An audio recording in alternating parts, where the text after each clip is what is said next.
realize that your mama is so dumb she watches Lucky Star for the plot? Your mama is so poor she sells hugs at conventions. Your mama's so old she remembers new episodes of Astro Boy. Your mama's so old Greg Ayres asked her for an autograph. I love that man though. Your mama is so poor she can't afford to cosplay as Elle. And of course the best one's your mama is so fat Sora landed the gummy ship on her.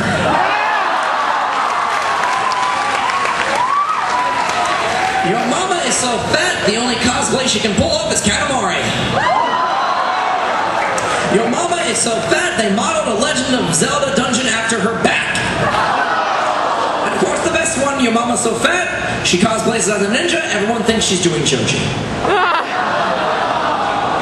You know what's coming back in a big way?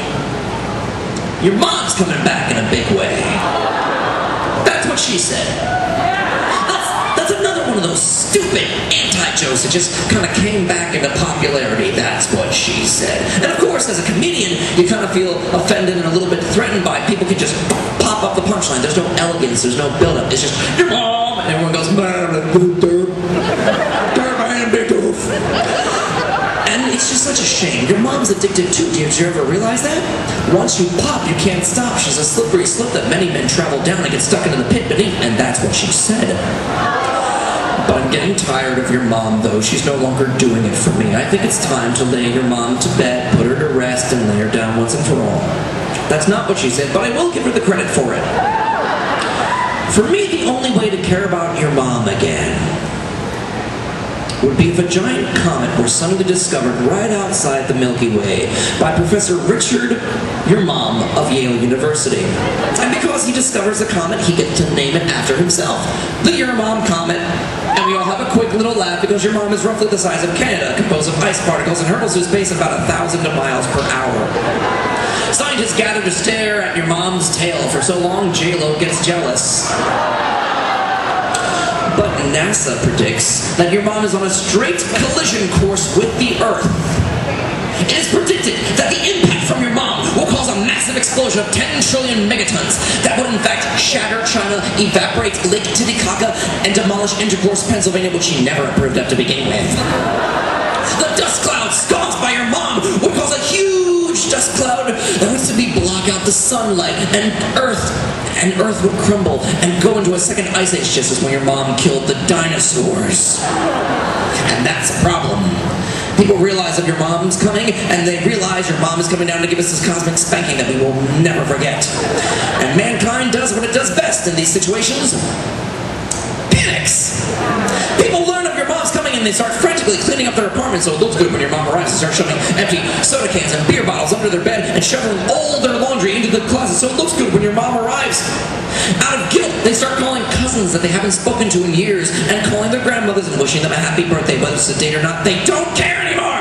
People start trying to ransack Detroit, learning that there's nothing left to steal. And no one returns their Netflix DVDs because it's the end of the world anyway, and people realize, just for irony's sake, if you're gonna die in a fire explosion, you might as well clutch Die Hard 2 to your chest, just for irony's sake. And the news networks finally, having something decent to report on, don't know what to do! Bill O'Reilly culminates his entire journalistic career into one temper tantrum on national television where he wets himself on camera and blames your mom on the Democrats. Meanwhile, in all this mass hysteria, the Pennsylvania Dutch construct a functioning rocket out of plywood and duct tape and returns them to their home planet. Thus proving me right. But there is a glimmer of hope in facing your mom. That's right, out of the inky blackness of the doomy depths of space emerges a new comet, discovered suddenly by Professor Barbara Myas of Sweden. And the Myas comet, roughly twice the size of Uranus, is on a straight collision course with the Earth, because it's not like we have any rockets left to defend ourselves from your mom, because we threw them at the moon! And we stand on the brink of destruction, waiting and praying for everything that we've ever done. We pray to Buddha, Jesus, whoever, Loki. We're not here to judge. Billy May, save us! And my ass and your mom, clash, and a giant galactic spray, and the sheer force of my ass pushes your mom into the sun, thus burning and evaporating the bitch for all time and saving mankind. But my ass takes a heavy, heavy toll in the battle, that's right, because chunks of my ass begin spraying across the Milky Way, which as a result curdles. And huge pieces of my ass begin falling and bursting into flames through the friction of entering the Earth's atmosphere through re-entry, and they crash on perfect sightings on Earth. A big chunk of my ass crushes the Blarney Stone, thus giving the Irish something of value to kiss. And every Scientologist in the nation gathers around the trick of my ass because they have something of value to worship. And the Earth is eternally grateful to my ass, but we don't stop there.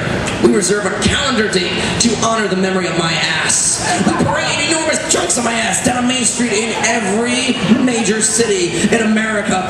We dedicate and erect sculpture gardens in honor of my ass. And every year, elementary school students reenact the dramatic battle using sock puppets and masks that they made from paper bags, Elmer's glue, and uncooked macaroni. I have thought this through.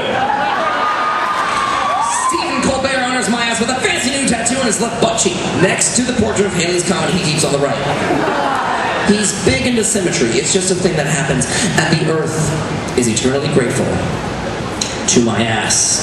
And we take a moment to really think about how easily we would have all been wiped out, just how quickly everything we ever would have known would have just been gone. Everything we've ever known, everything we know now, everything we were ever going to invent.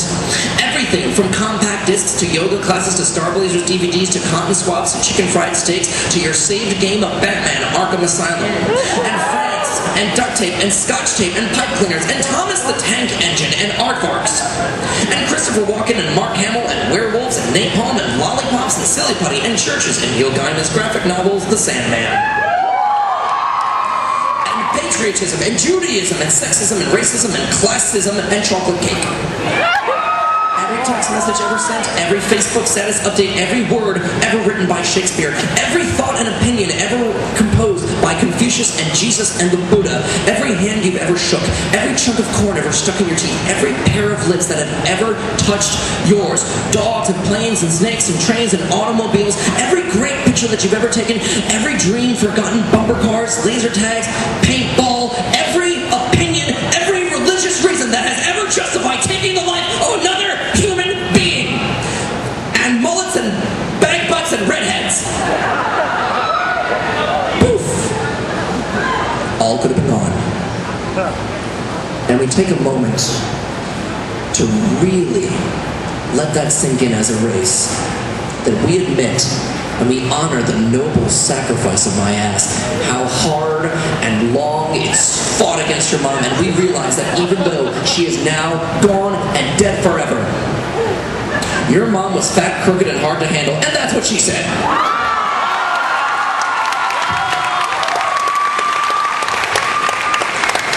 There is a theme that is rather lame. There are the internet memes saying that you lost the game. There are things that go on all the time on 4chan that frankly I wish the cons would ban. I'm going to start a new meme right here. I'm hoping that it spreads throughout the East Coast here at AnimeNext. We're going to start. You guys are simply going to repeat after me. I don't know where it came from. I don't care where it came from. I simply want you guys to simply do the call and the response. It's very simple. It's 2 words. It's 2 phrases. It's 2 lines. Repeat after me. Everyone gets hit. Everybody gets hit. With the laser beam. With the laser beam. Everyone gets hit. Everybody gets hit. With the laser beam. With the laser beam. Everyone gets hit. Everyone gets hit. With the laser beam. With the laser beam.